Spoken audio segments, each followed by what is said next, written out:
Hello and welcome to Money, Money, Money, your weekly personal finance date with me, Surabhi Upadhyay. The Reserve Bank of India has decided to allow retail investors easy online access to the government securities market under its Retail Direct scheme. Over the next 20-odd minutes, we will figure out how exactly the scheme works and whether you should look at investing in government securities in the first place. Joining me on the show today are Lakshmi Iyer from Kotak Mutual Fund and Mohit Gang of Moneyfront. Thank you very much, ladies and gentlemen, for joining in. And, I thought it's important to get the mechanics of this right, because even when the announcement was made back in February, we all took note. Retail investors directly going and buying government bonds on an RBI platform. Sounds great, Lakshmi, but what's the real point here? Hi, Surabhi. What RBI is trying to communicate via this announcement is that there is data, I assume they have seen, where there are retail investors which have a great fan following to buy bonds directly, whether it is tax-free bonds or it is taxable bonds issued by corporates in India, etc. So they would have obviously thought, why not make this available as an opportunity to the most liquid category of investments in India, which has the highest secondary market liquidity and the highest primary issuance in the country. And therefore, I would think the thought or the idea was born to allow investors like you and me to have direct access to the gilt market with opening of an account with the Reserve Bank of India. Earlier, you and me, of course, all of us, even right now, have indirect access to the gilt markets. We have EPFO schemes, we have the mutual fund schemes, we may have insurance policies. All of that have underlying in some proportion to the gilt or the sovereign bonds. This is a direct access that the Reserve Bank of India is making available. Okay, well, direct access these days always sounds good. No middlemen, you go right there. It's, the government of India issued securities and you just buy them off an RBI platform. So sounds good. But Mohit, let's get to the basics of it. Now, every time we think government bonds, obviously highest level of security. But is that the only thing someone should look at? Is it that simple? Will it always ensure that you have very stable returns? Look, I think when it comes to safety and security, you cannot doubt the credentials out there, right? That is, as Lakshmi rightly said, it's the most liquid and the most safe investment on the debt side which you will ever find, right? One can argue only on the yield front that what are you going to chase about, right? So if you're getting 6.1 on a 10-year security today, and which is completely taxable at your marginal rate, so post-tax, what are your returns like? And so that might not attract many investors, and it might not even beat inflation, right? So your real returns might not be that attractive in that case, basically. So that's the whole point. If you're looking only for safety and security, or there can be an investor who's looking at it as a 10-year FD kind of a product, right? So today banks will provide you only a 5-year kind of a deposit, but if you want a 10-year product where you just lock up your money, you're willing to hold to maturity, and you're not like looking at trading basically, or playing out the interest rate part of it. And if you want to hold it to maturity, then perhaps you can say that, okay, for someone who wants extreme safety, want to play it like a 10-year or a long dated paper, then this might even make sense, right? And there can be one view that if someone feels that the interest rates are actually likely to come down, which though is unlikely, then also these papers make a lot of sense, because then you can play the duration part of it and actually make handsome returns. But then the timing of it has to be extremely critical, and one has to be really smart to play out those strategies. But yes, safety and security, no doubt. Okay. So let's just understand this retail direct scheme and how it's going to work. Now, what we know so far, and we still need more clarification from the Reserve Bank on this, is that they're going to, first of all, start some sort of a portal wherein you can go and then you need to register yourself. Basically, you need to create an account. Lakshmi, in case you've gone through the notification that's available so far, if you could just help us understand how this is really going to play out. And where will these securities be credited? I mean, these bonds, I don't think they'll come into your demat account. So how does it work at a brass tacks level? So while the details are still awaited, what we understand is like how institutions have a direct account with the Reserve Bank of India, because they act as the investment banker or the merchant banker as far as issuance of Government of India securities are concerned. The retail investors also will have a similar access. So you actually open up a retail direct gilt account, and all your transactions will happen seamlessly. Now, is there going to be another entity via this, which it will be routed? How will the bonds be stored? Will there be a custodian? Is that going to be significantly different from the current entity? All that, I think, is still in the works. But as I said, it's the attempt, I would guess, is trying to make it as seamless as investing in any other direct corporate bond. And this time the counterparty being Reserve Bank of India, and the issuing entity being the Government of India. So the effort, I think the key word here is trying to make it as effortless if you were to take this optionality of investing in directly. Okay, by the way, before we carry on, you must have been hearing our experts talk about this term gilt every time, right? Lakshmi also mentioned it, investing in gilt funds or investing in gilts. So here's a fun fact. Where did the term gilt, come up from? I did some research on it myself. So by the way, of course, a lot of the Commonwealth countries use the term gilt for the bonds that are issued by their respective governments, including the UK government itself. And back in the day, the UK government issued bonds actually had gilt, which is sort of a small layer of gold around it. And that's how the term originated. So that's a bit of a fun fact for you. All right. Now, Mohit, coming back to the very basic question. Now we understand how this broadly will work, and we'll wait for more details from the RBI. But coming back to the more basic question about where do direct GSECs fit in your portfolio? We mentioned that there's no credit risk. I mean, the sovereign doesn't default, and we trust in the sovereign, we trust in our government. But we always talk about interest rates as well. And when we're talking fixed income, the direction and the movement of interest rates in itself can be a risk. So then what does one need to keep in mind? Yeah, Surbhi, so basically gilts or government bonds are not risk-free, right? One has to really understand, though they are issued by government, so you don't have a default risk or a credit risk, those kind of risks out there. But debt typically is an interplay of yields, credit, and duration, all three. So while you take care of the credit part out here, you are actually not taking care of the YTM and the duration part out here. So YTM obviously is not in your control. That's more market driven. And the YTMs currently, as I told you, on the 10-year paper are hovering around 6, right? So if you're interested, if you get enticed with that kind of a yield because of the safety part of it, then perhaps, yes, you can go for it. But the duration part is very, very tricky, right? In a scenario where interest rates are likely to go up, and all three of us here can argue whether it will go up in 3 months, 6 months, or next year, but there is no argument that it won't go up, right? So in a scenario when it is likely to go up, holding a long dated paper can mean a lot of mark to market losses in your portfolio, basically. And if you're ready to digest that, if you are okay to hold it to maturity, then yes, it is a good strategy. But if you're not, then absolutely stay away from gilts and let the fund managers do that job through mutual funds or through other more playable routes, basically, right? It's not just one more point out here. It's not that the retail investors are not allowed to invest right now. They are allowed. They can open a CGSL account or an SGL account and directly trade it on the NSE platform through their brokers. But it's very cumbersome, and perhaps the yields are not very attractive, honestly. And that's why there is no liquidity in these papers currently. So one has to be very careful while getting into it.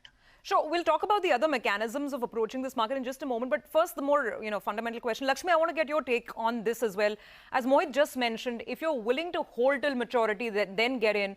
Otherwise, don't. And just to make it very simple, it's very simple. If it's a 10-year bond, if you're going to hold for the entire duration of 10 years, then you'll get that coupon which the bond is offering. Otherwise, there could be gyrations. So do you agree that one needs to hold till maturity if you are going to individually go out and buy these bonds? Clearly, when you are owning a government bond, either through a mutual fund route or directly, while you are removing the one element of risk, which is the credit risk, you are certainly embracing the interest rate risk and of course the liquidity risk. And if you are going to get palpitations every day looking at the bond price move, the gilt that you're holding in your portfolio, how can it be suited to your requirement? So either you be a fill it, shut it, forget it investor. The way you do it with tax-free bonds, you treat tax-free bonds like your house. You don't really check the value of your bonds every day. So if you have that kind of a mindset, there are yield opportunities even right now which can suit your palate. But if you are that palpitating investor and the nervous investor checking out your NAV every day, your gilt bond, your direct gilt is not going to have an NAV. So you are going to see the prices of it every day. And if you are that sort of an investor, then maybe this is not your best choice. Okay, fair enough. So be ready to be patient or be ready to stomach the volatility that GSECs or government securities will bring. That's the most important takeaway in the first half of our discussion. Lakshmi, I'm going to come back to you on this exact point. If someone wants to be with GSECs because it's rock solid, there's no sleepless night because of the default issue, then what kind of fixed income funds should he or she look at? Because even within this category of bond funds and duration funds, there's a lot of volatility, and sometimes we see these funds go into losses. So, Surabhi, as I mentioned, when you are making fixed income investments, it is given that there will be interest rate volatility. Of course, the degree varies whether you are investing in a liquid category fund or, for that matter, a gilt fund. Regulatorily, liquid funds have a cap at duration of 3 months. Therefore, the interest rate volatility is quite substantively reduced. And whereas if you go into a gilt fund, there are no contours. Can I run a 30-year gilt in my portfolio? Answer is yes. Can we buy a 3-month treasury bill in the portfolio? Again, the answer is yes. So I think the most important thing which investors need to be extremely mindful of is to try align the investment tenor with the portfolio duration. So if you are an investor seeking just 2 to 3 month kind of surplus parking avenues, then probably gilt funds or long bond funds are not the best bet for you. It is the lower end, which is ultra short-term liquid fund. And that is how you actually have to pan out your investments, being mindful of the fact that everyday price movement is certainly, and it is inevitable. And the valuation, as you rightly observed, leads to a mark-to-market gain or a mark-to-market loss. But if you panic exit, then you crystallize the loss, and that becomes a permanent loss. Otherwise, these are just notional losses. So, so help us understand this. The problem is that if I'm getting into a liquid fund, sure, most of the securities would be, let's say, of an average 3-month sort of tenure. So I have a handle on that, but then that will include corporate bonds. It could include a lot of other paper, which is not government securities as well, right? So does it mean that if I want to be in a fund which specifically only invests in GSECs or any form of government securities, then it will necessarily be of a longer duration? I mean, we're talking about securities going into 10 years, 30 years. It could be anything. It's a complete cocktail. Is there no way of sort of matching my investment horizon, say it's 3 years, with a fund which will give me government securities of more or less the same tenure?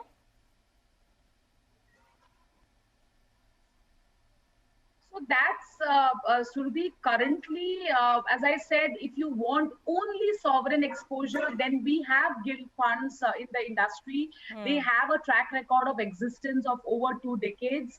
And that is definitely one of the avenues which the investor can be mentally absolved of having no credit risk, because they invest only in government bonds. But if you want every time a matching maturity kind of an avenue without the credit risk, now more and more innovation is coming up in the mutual fund avenue, where you are having target date maturity funds, which are a combination of predominantly sovereign bonds. But as I said, you need to identify those avenues before you make your investment. So yes, it's possible through the gilt fund route, and these newer age funds which are coming to light in the very recent past. Yeah, that's exactly what we want, Mohit, as informed investors. We want to be in, hypothetically, as Lakshmi is saying, some of this innovation is on. We want to be in a fund where primarily it's investing in government securities, whether it's T-bills, it's 10-year bond, 30-year bond or whatever, and we have some idea of the target maturity. Now, this is a term, okay, I think Mohit will explain it better. It's getting a little technical here. Basically, we want to align our investment horizon. I'm saying 3 years because that's when it becomes tax efficient. 3 years. So let's say I want to park my money for 5 years, and typically I don't want too much interest rate risk. So I want most of the securities in that fund to be, kind of roughly around that 5-year horizon. But Mohit, your thoughts? I don't know if we can have it all, but if it's possible. You can have close matches, Surbhi, out there. Like basically, so you have new FMPs which are coming out in the market, which are fixed maturity plans, and they will perhaps let you know that the portfolios are completely SDL portfolios, right? Which is obviously not central government, but which is state government and quite safe and secure. Or they might have an FMP which is a completely GSEC portfolio FMP. You also have those roll down funds. Let's say you have a Bharat bond, which is not a government paper, but which is a government backed paper and all very high quality AAA kind of a portfolio where you know the target maturity date. So you know it's a 2030, 2026 kind of a portfolio, and it will roll it down backwards, and perhaps you will get what the yield is when you enter that fund. So there are close matches, but yes, exactly. Let's say if you want a 1 year gilt fund which only has 1 to 2 year kind of a duration, it's very tough to find in the industry. You will have to go and scan the modified durations of all the portfolios and figure out what suits you best and what matches your horizon the closest. But it's very difficult to find gilt funds with short tenure maturities and short tenure durations. Oh gosh, we're getting into really complicated territory here. Basically, we're going to wait by for, Mohit and Lakshmi to come out with these funds, which give us the safety and peace of sovereign backing and very minimal interest rate risk as well, and then we can really have it all. But in the meantime, so to bring this conversation back to where we started, this whole idea of directly owning or trading in government securities. Mohit, tell us, and you were referring to this earlier, that you can even buy bonds through the stock exchange route right now. And in turn, I think they go on the RBI platform. I mean, I think there are brokers like Zerodha, for instance, that allow you to do these trades. How does it work? What's the tax mechanism on these bonds? So Surbhi, you can buy government securities, though liquidity is not very great. It is available on the NSE platform through regular brokers, basically, and some of the online broking platforms also provide access. But as I told, the liquidity is not very high, and one has to be very careful of what the actual brokerage is. Because in case of G-Secs, look, you're trading for a 6% kind of an yield, and if you end up paying 50 bips of brokerage or 30 bips of brokerage, the yield will get diluted totally for that 10-year of horizon which you're holding on, right? So you have to be very conscious of what is the brokerage. You can buy it through regular brokers, it's available, but liquidity is not very high. So one has to be extremely careful. Liquidity is high only in few particular segments, like a 10-year paper maybe, right? So it's not high on the shorter duration papers or the long dated like 30-year papers. So that's there. But I think for retail investors, a better opportunity, Surbhi, is to consider the RBI bonds. And I genuinely feel those are much better opportunities, and we can perhaps have a discussion around that. Okay, tell us more. Are you referring to these floating rate bonds that I think were issued last year? And so these are also sovereign backed. And why do you say that they're a better option? Look, Surbhi, because for multiple reasons, ease of availability, it's available through 11 state banks, 4 private sector banks, nationalized banks. So it's available very readily. The coupon is tagged to the rate of NSE, which is the National Savings Certificate rate. So the current coupon is 35 bips over NSE rate. So that's a floating rate thing. So if NSE is 6.8, the current rate is 7.15, which is much more attractive than your 10-year G-Sec. It's issued by RBI. So obviously the sovereign risk kind of or the credit risk kind of nullifies to a great extent out there. It's paid out semi-annual. It can be bought in any denomination. Unlike your G-Secs, which are traded and liquid at a very high denominations, these bonds you can purchase at ₹1,000 also, right? And it comes into a special ledger account, but they give you physical certificates for it. And 7.15 being floating rate, should be, if you anticipate that interest rates will go up, this bond will keep getting repriced higher and higher. It's a 7-year tenor, right? So there is a very high likelihood that the interest rate which is paid out will go up. Okay, Mohit, let me recap this, because this is a lot of information for our viewers to take, and it sounds really too good to be true. First of all, you're saying that we're getting a bond with a rate as high as 7.15%. It's got sovereign backing. You can get it through various banks. And you're saying it's a floating bond. So since we are in a cycle where generally interest rates are supposed to go up, very little chances of the coupon falling. You're saying in all probability, if you ride it, and 7 years is the lock-in, you said, we have to be in it for 7 years. Yes. No getting out. So this sounds like a pretty good idea to me, but you tell me, is there a catch? There's always a catch somewhere, right? So there is no liquidity in it. Absolutely no liquidity available. You are locked in for the tenure of 7 years. You can't avail loans against it, and you can't do a premature redemption. There are clauses that if you're 80 years and above, perhaps you can redeem after 4th year. If you are 70 years and above, 70 to 80, you can redeem after 5th. And if you are 60 and above, you can redeem after 6th year. For that year, 50% of your coupon will be deducted on premature redemption. So liquidity, absolutely no. 7-year lock-in, and there is no loan facility against it, but absolutely no catches. It's very easily doable. 7.15 to my mind, being floating rate, is a great interest rate to lock in. Okay, I completely take your point on that. So investors, please take note, and you might want to check out this instrument if you're looking at, at least a part of your fixed income. Maybe some of it could go into this if you have the wherewithal to be locked in for 7 years. Okay, Lakshmi, now back to you. That's one money-making idea that Mohit has given us. You tell us, till we are smart enough to trade government securities on our own, which I don't see happening for myself anytime soon. You tell us, in the mutual fund world, looking at the current rate environment, what sort of funds perhaps are sort of most suitable? Surabhi, when, and then this is from an investor standpoint, since you were alluding to for a very long time, when Draupadi wanted her best groom, the matches the requirements that she mentioned, she finally had to marry the Panchapandavas because she could not get that particular trait in one individual.